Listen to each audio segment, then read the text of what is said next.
All right. All right, I'll see you in a second. Licking the butt. It's going to be a minute because I got to download the audio. Okay, well, cut it before I say licking the butt. I'm cutting it before that whole pointless story. Oh, okay.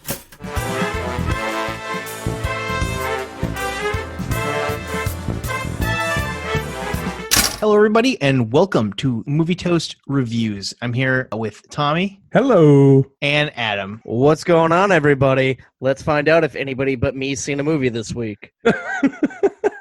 My money's on no. Boy, are you about to be shocked. Static shocked. How about what you guys saw this week? Let me go first. Nothing. Oh, wait, did I? No, I saw stuff. Oh, wow. Yeah. What'd What'd you you see, Adam? No, what'd you see? What did I see? We've been gone for a while. I saw Color Out of Space. It was a wretched film. It was a horrible piece of garbage. I hated it. Did you agree with anything I said on our first episode about it? I can't remember that far back. All I remember was it was just in Vegas. it was 3 like, weeks ago. but like, yeah, I mean, all I know is that I did not like the movie. Other people liked it more than me, but I felt even like the Nicolas Cage character when he starts doing his wacky Nicolas Cage thing, I was like, ooh, I'm not even digging that in this movie. It just seems kind of weird and out of place. I saw Weathering with You. Love that movie. Have no idea why it was not nominated at least for Best Animated Picture in 2019. I'm going to assume you remember nothing I said about that movie either. Yeah, I'm also going to forget everything. That's a good assumption right there. But I'm Adam. sorry. It's okay. It's I'm pretty been too forgettable, long. apparently. No, I just don't remember that many. It's funny because I saw those movies like in the same episode. Did you watch these movies illegally? No. Still? They're in the theaters where I live in Los Angeles. Los Angeles has movies in theaters like 3 weeks longer than any other. Yeah. Yeah, but I feel like with the anime and with very niche movies, they're there for like a week in some theaters. Weathering with You was everywhere still. I saw it at the 8 in Dang. Burbank. At a Lemley Glendale, I think I saw the Nicolas Cage one. That sounds about right. And if I saw other movies besides those two, I don't Maybe. remember them. Tommy, what you see? So I saw 2 movies, neither of which were in theaters, but both of them are worth bringing up for the podcast. So I rented a movie on demand that was recently in theaters that I've been wanting to watch. And I'm really bummed after watching it. What was it, like Ford v Ferrari? No, because I saw that in theaters. Looks like you don't remember me talking about that. I don't remember shit. All I remember since we started this podcast back up, I was going to go see Jumanji, The Next Level, but I didn't see it again. Yeah. That's always Tommy. Still haven't seen that. I watched last night before I went to bed, Terminator Dark Fate. It's a really good visual movie. A lot of action. At this point, it's a spoiler warning. There's going to be spoilers in this entire podcast. The first 5, have you guys seen it? Yeah, I wish I hadn't. No, I skipped that. Are you going to, or do you care if I spoil it?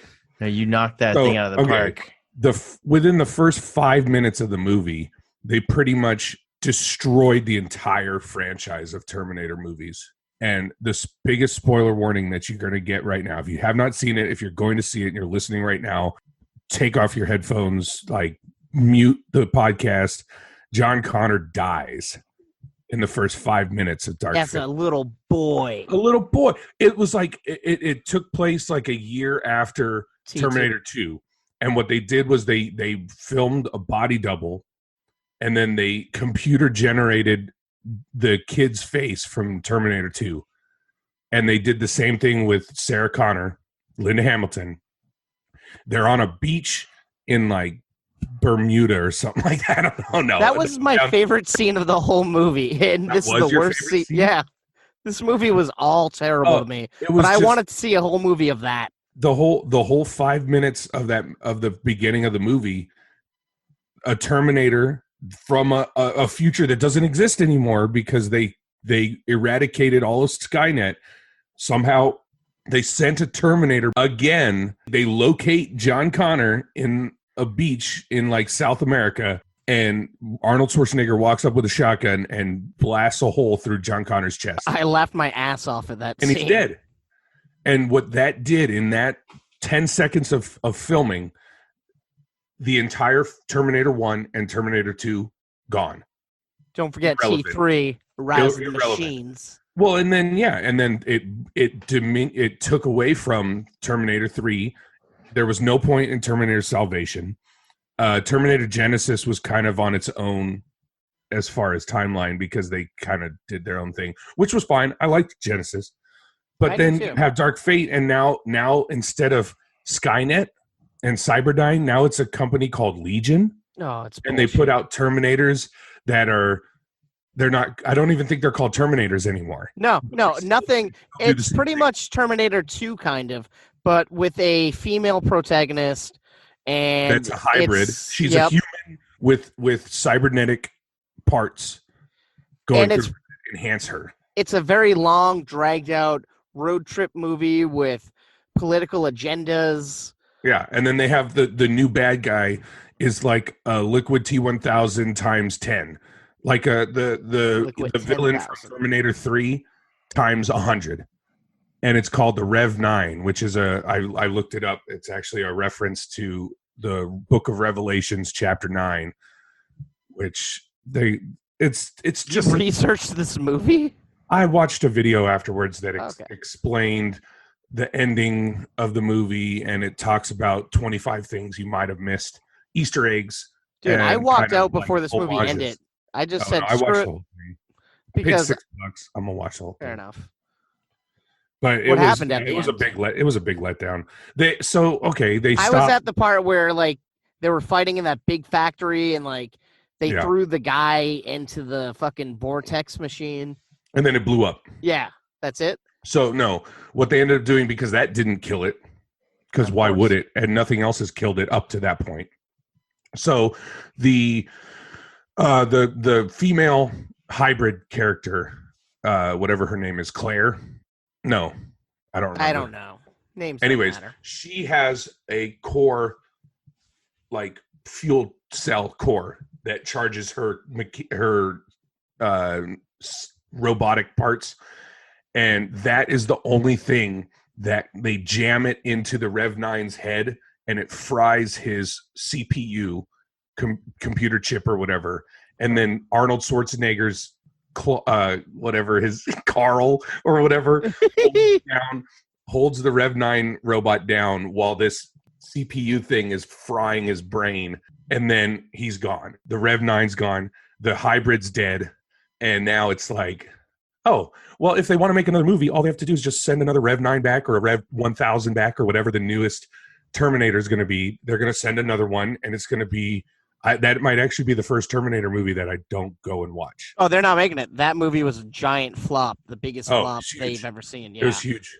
Yeah. And I will say, you did mention that Arnold is now called like Carl or something like that. Yeah. That's the best part of the movie. It turns out that the killer Terminator that killed John Connor then became free and helped a woman raise a child, and he just aged and became a carpenter.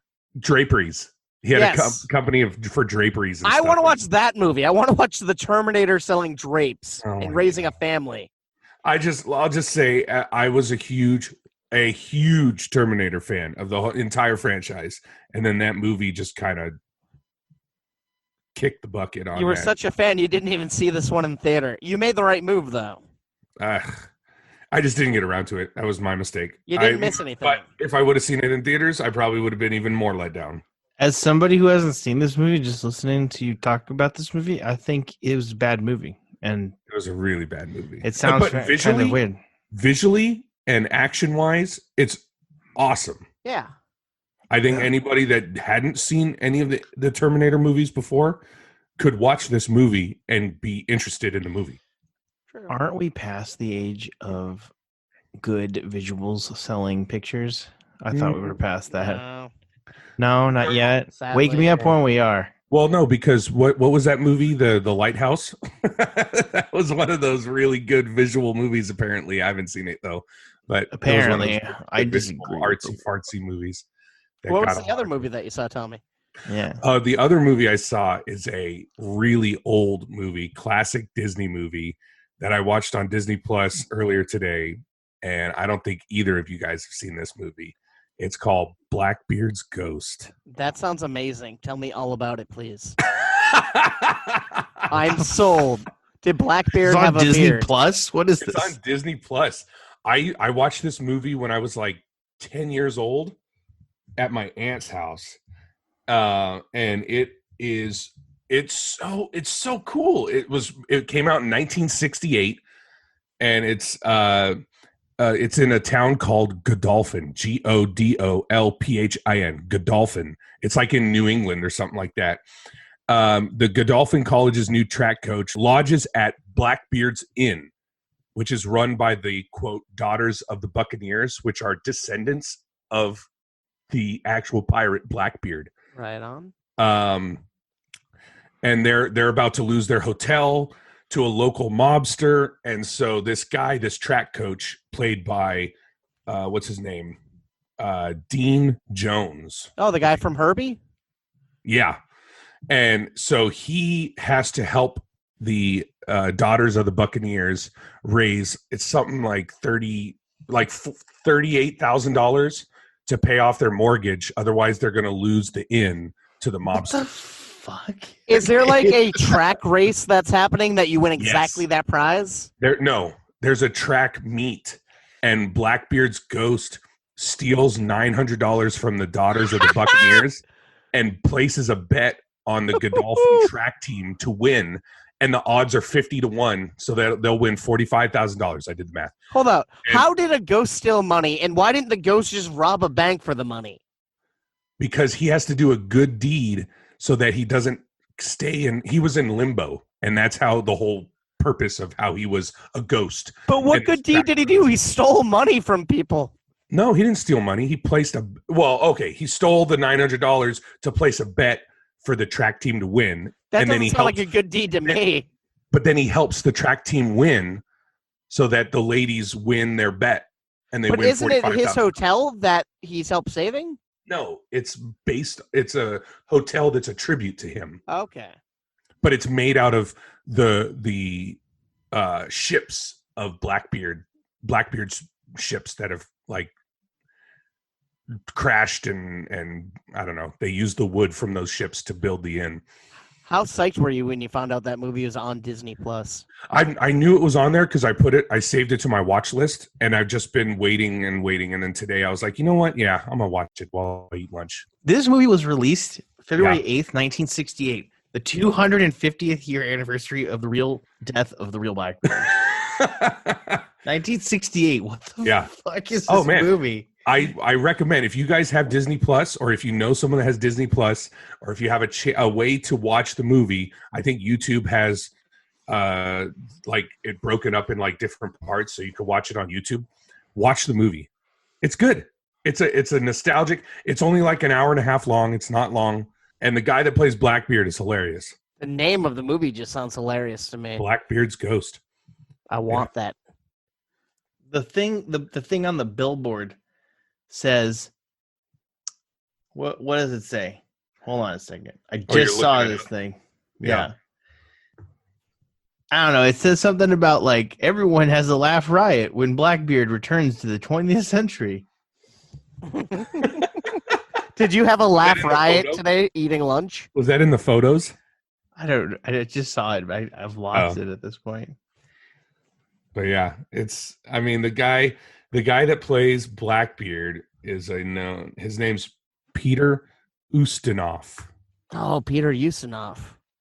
And he was known for, he played Batiatus in Spartacus, 1960. He played Hercule Poirot in The Death on the Nile. Oh. Edwin Fairfax. Hercule Poirot. Billy Budd. And he was an old man in Logan's Run. So this guy's been around the block in some good things. He was born in 1920, died in 2004 at the age of 82. Wow. This is the tagline. Everybody cracks up when the jolliest Roger of them all pops into the 20th century. That's amazing. That's how Disney decided to sell this. Yep. Jolliest Roger of them all. Well, and honestly, I think Blackbeard had a lot of influence on Jack Sparrow for Pirates of the Caribbean. Probably. What a strange recommendation. Okay. What'd you see, Adam? You ready to just zone out for a little bit, guys?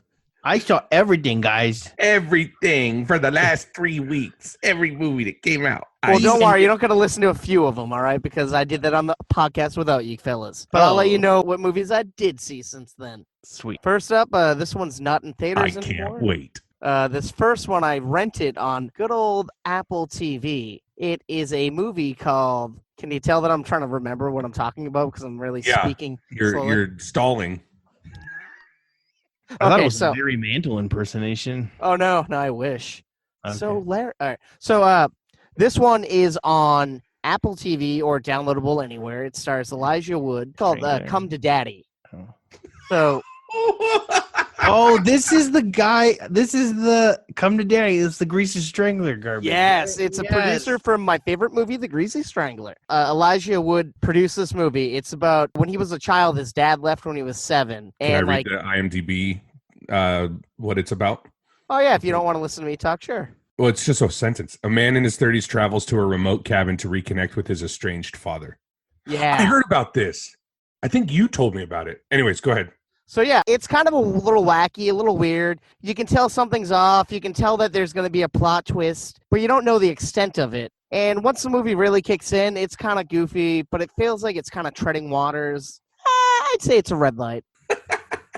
So you didn't like it as much as The Greasy Strangler? No, The Greasy Strangler is an echelon of its own. Oh, and once I found out that the producer wrote this movie, I was like, I'm fucking in. I totally forgot about The Greasy Strangler until you never forget. What a weird... I'll never forget the soundtrack from The Greasy Strangler. I tried showing Sarah the trailer after we watched that movie. I'm like, we should watch it. She's like, wait, no. Corey, did you go with us when we watched it? Yeah, I was the reason we went to watch it. No, I was with you on that. Who else was there? I remember John.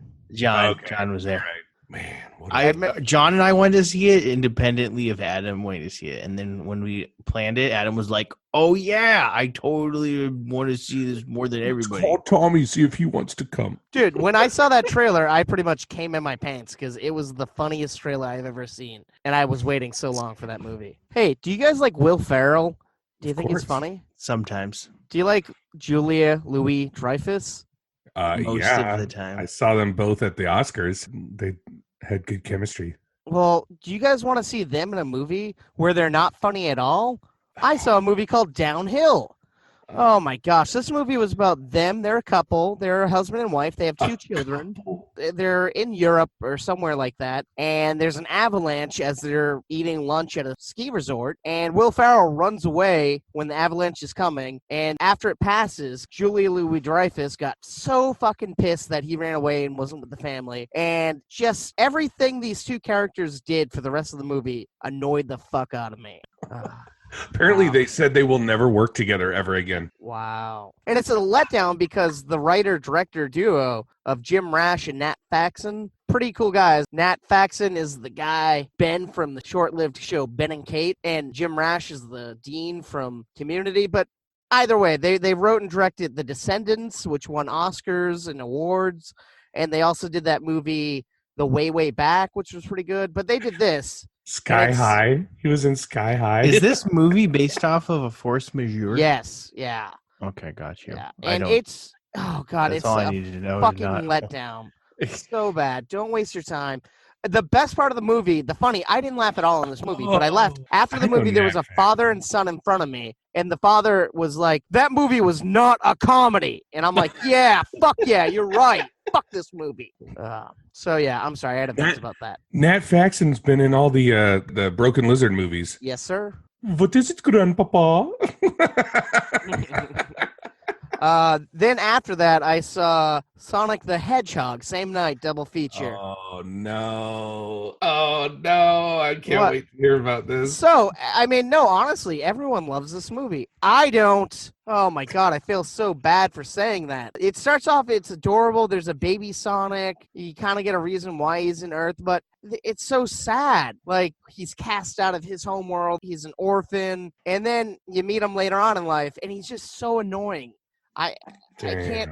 It's a letdown, and you're getting vintage Jim Carrey here, and that sounds amazing, but it feels so out of place. He does not belong in this movie. I don't believe him as Dr. Robotnik, Dr. Eggman. I don't know. Maybe because I'm not a child. I don't know. I wanted to like it a lot more than I liked it. It's got a 7 out of 10 on IMDb. I feel like I got to see it again because I might be just harsh on it. It was kind of cool. The opening of the movie, there was a Sega logo. They had a bunch of Sega games. So I'm wondering if now Sega is going to get in the movie business. I hope so.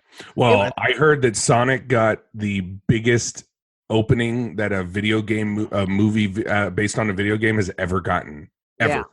And that's crazy. I will say there's a check out those qualifiers. Yeah. The Super Mario Brothers, Doom. It's got to be a video game movie to compare it, and then it's the biggest. There's been some good video game movies. There's been a handful, maybe, I guess. I got a question. When he's in his own world before he comes back to our world, and it becomes Alvin and the Chipmunk Smurfs in New York,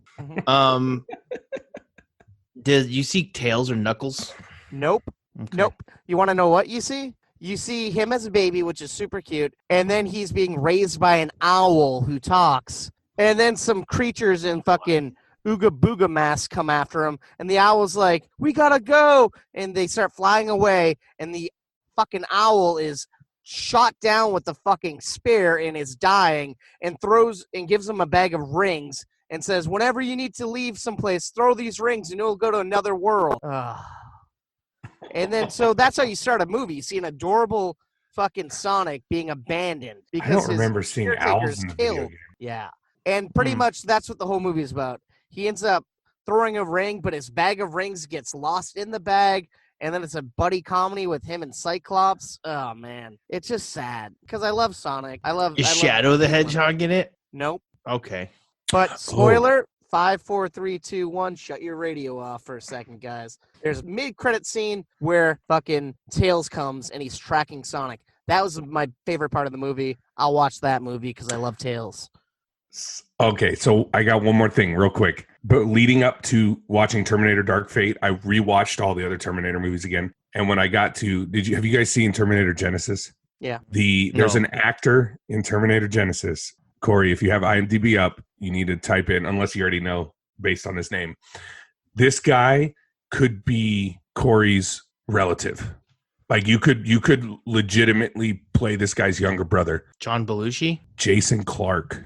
Yeah, I don't see that at all. Look him up on IMDb. Fuck? You don't look like Jason Clarke. Look him up on IMDb. And I love how you had to interrupt to say that. When I was watching Terminator Genesis leading up to Dark Fate. I can see maybe a little bit of the facial structure, but that's about it. Look at that. Oh, I know Jason Clarke.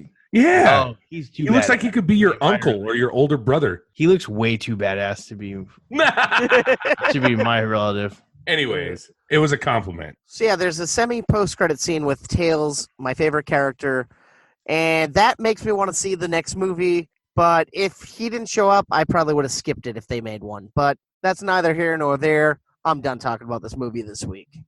Cool. Can I ask one question about it though before we move on? Yeah. If you ever have questions, jump in. So this is, I don't know, kind of a meta question. You know how the Smurfs and Alvin and the Chipmunks, like those few movies didn't take place in their world, and they were like in New York City in our world, and they were stupid. Do you remember this? Yeah. Weren't the Chipmunks always on Earth? Well, the Chipmunks, yeah, okay. So they're, but they weren't in New York City. I guess they're in New York City. But then the Smurfs, okay, so just specifically the Smurfs and something else that I'm forgetting about. They weren't in their world. They were like in New York, and like Gargamel was it, and like this felt like that. And do you think that it would have been better if they had just made a Sonic the Hedgehog movie in his world and with the characters we all know? And I mean, I think so, but honestly, I don't think there's enough there. There's not really a story there that they could do in their world. I mean, I guess there is. There's been plenty of comic books and the video games. You could follow the story of the video games. What's the story? I gotta go hop. I gotta free these animals that are enslaved by robots, and I gotta take down this fat guy. I mean, that could influence the story. Yeah, I guess. I don't know. I felt like this helped a lot. There was a whole cartoon series about Sonic. Multiple cartoon series. Yeah. They could have just done something with that. Yeah, but I don't know. I feel like it worked pretty good. They called it out, the fact that you don't look like a porky. You don't look like a hedgehog. Oh, he's from space. But, oh, God, him and James Marsden, they had nicknames for each other that they said all the time, and it was over the head. Pissed me off. Like, James Marsden called him the Blue Devil because, like, the town kooky man saw him because Sonic would fuck with him, and he would tell everyone in town the Blue Devil did it. And then Sonic calls James Marsden. He's a cop. And sometimes when he's on patrol, he sits there and talks to donuts. So he calls him, like, Officer Donut Man or something. They do this the whole fucking movie, and it's so much. And Sonic is just shitting out one-liners left and right, just being annoying like a fucking small child. It really irritated me because I thought Sonic was a pretty mature, cool, sly fella, not an immature child. But I'm not the demo for this movie, I don't think. That's the point. Corey, I think you struck a nerve with that question. That was, yeah. But I wanna tell you boys a secret. I did fall asleep a little bit, so I'm going to see this one again. Oh. So it could be a good movie, and I just fell asleep. Shocker. Narcolepsy. You guys are always so shocked when I want to see a movie and I end up not seeing a movie. Well, that's how shocked we are when you fall asleep during a movie, Adam. So I'm going to see it again this week, and I'll come back to you boys next week and tell you if I was right or wrong if you fell asleep in a different part of the movie. No, the sad part is, I saw Downhill, and I wish I fell asleep through that movie. And I'm like, I didn't fall asleep through that. I'm good for Sonic. Jeez. Not the case. But I had a very weird situation when I walked into that theater. I showed up during the trailers, and there was a young couple towards the back of the house, and then someone in the row ahead of me. But when I walked in, it looked like this young lady was about to give a handy J to the boy she was with. Like, her hand was going down to his crotch. They fucking stopped and looked up at me when I walked by, and I'm like, okay, did I fucking see that? And then I tried doing a fucking double take when I got to my seat. Like, I turned behind and was taking off my jacket slowly, and it looked like she was just about to fucking jump his bones right there. And I'm like, are you serious? In a kid's fucking movie, you're going to do this? You sick fucks. Get a fucking hotel room. But then they didn't. No, and I wanted to turn back so many times to see if anything happened. But good thing you didn't say any of that. Yeah. Because then you would have been the sick. Yeah, and then you would have said something, and they would have been like, "What's wrong with you?" Yeah, what's wrong with you? We were in this movie theater. Pee Wee Herman over here. I'm just lurking in the background watching. Yeah. Deliberately take the seat behind them. No, I'm taking the seat next to them so I can just watch. Oh my god. But I will say about Sonic, I'm going to jump back to that really quick. It did have some fun moments. But if you want to just miss the whole movie and have sex like this couple, I assume may have, but they were super quiet, so I don't know if they did. If you want to do sexual things in the theater with your partner during this movie, don't worry, because there's like an 8-bit recap of the whole movie during the credits. So you're good to miss everything and then watch the credits and watch an adorable 8-bit recap. Nice. Oh, there you go. Yeah. I'm glad. I'm just like on the edge of my seat wondering what this next movie is that you saw. All right. So the next movie that I saw has actually changed names, so I don't know what to call it. I'm going to call it Birds of Prey, and I'll leave it at that. Because it was the fantabulous emancipation of the one fabulous Harley Quinn or whatever. And after the movie was a flop, they came and they said, oh, now it's Harley Quinn's Birds of Prey. I don't know if you guys read about that this week. No. They changed the name? They changed the name. No, it was the fantabulous getting out of jail of one Harley Quinn. Yeah. And now it's just Harley Quinn Birds of Prey. Yeah. That's weird. That's going to save the movie. So. It was a flop? Yes, yeah. Really? Wow, I thought it was going to have a lot of people watching. So this movie, gosh. Well, I mean, just because like 5 years ago, Deadpool did good in February doesn't mean February is a good month for movies. But this is the thing. This movie is DC's version of Deadpool. It breaks the fourth wall. It has voiceover. It's kooky. It's action-packed. I'm not going to lie. I had a fun time watching this movie, and I will see it again. Like, the movie, sure, it's about all these ladies coming together and fighting Obi-Wan Kenobi because he's a bad guy and he wants to kill them. But that doesn't happen until the very end. Ewan McGregor is the villain? He's the Black Mask. I thought you were going to say Alec Guinness was CGI'd back in as the villain. I wish. No, but he's great. This movie is hard R. Like, he's killing people left and right. He's swearing. It's fun. This movie actually made Gotham like a character. I feel like in Gotham in the past, it's just like a dark, brooding city, and it's bullshit. This has actual characteristics. It actually feels like a city, which is kind of cool, I think. Now, the movie is basically summed up. Harley Quinn breaks up with the Joker. She goes on a little bender for a day or two. And then after drinking one night, she wants to get a breakfast sandwich. That's all she fucking wants.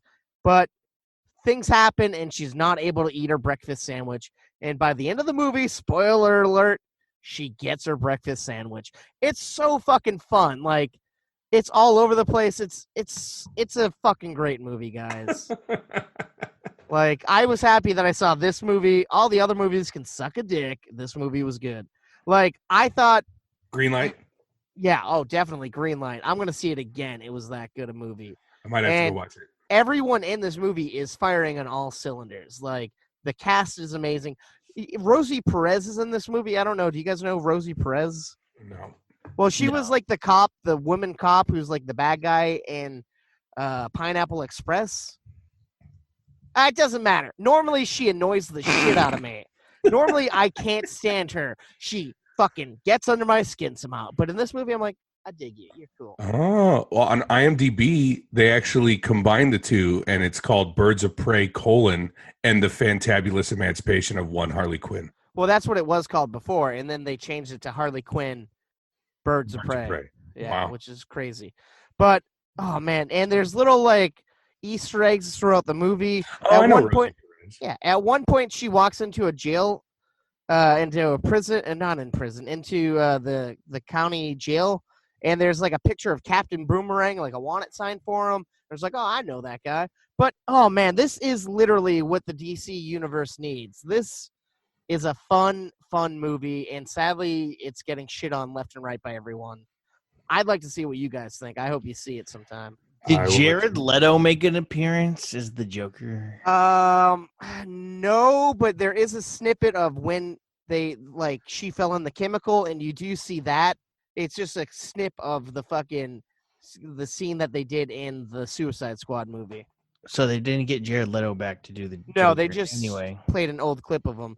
And what about Joaquin Phoenix? Did he make a cameo? Yeah. That's a different universe, Tommy. But, oh, man, I can't give this movie enough praise. It's really great. Cool. I might see it, but maybe not also. So that's a great commitment right there. Well, that's all the time we have for today, Adam. Actually, I'm going to have to cut you off because, we're out of time because the movie studio that's financing this whole thing just cut off all our funding, and, we're out of time and we're on the radio. Y'all have a great night. Bye-bye.